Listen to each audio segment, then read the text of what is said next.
कराची में shopping mall में आतिशज़दगी की तहकीकात। आरजे मॉल में पब्लिक सेफ्टी सिस्टम दस्तियाब नहीं था। फायर ब्रिगेड हुकाम ने सानहे की इब्तदाई रिपोर्ट जारी कर दी। कहना था कि फायर सेफ्टी फाइटिंग का सामान और इमरजेंसी एग्जिट भी मौजूद नहीं था। आग लगने की इतला बर वक्त नहीं मिली। फायर ब्रिगेड पहुंची तो शदीद धुएं ने पूरे मॉल को लपेट में ले रखा था। अफगान अवाम की मुश्किलात दूर करने में पाकिस्तान ने अहम किरदार अदा किया।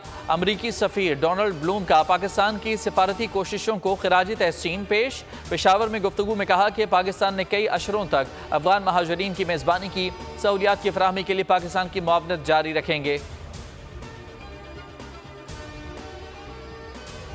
नेशनल काउंटर टेररिज्म सेंटर पब्बी में कसीरुल मुल्की मुश्तरका इंसदाद दहशतगर्दी मश्क फजरुल शर्क 5 का इनकाद।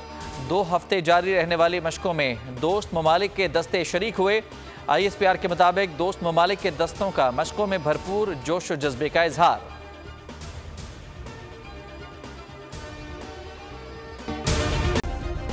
सब्सक्राइब करें और बेल दबाएं ताकि कोई खबर रह न जाए।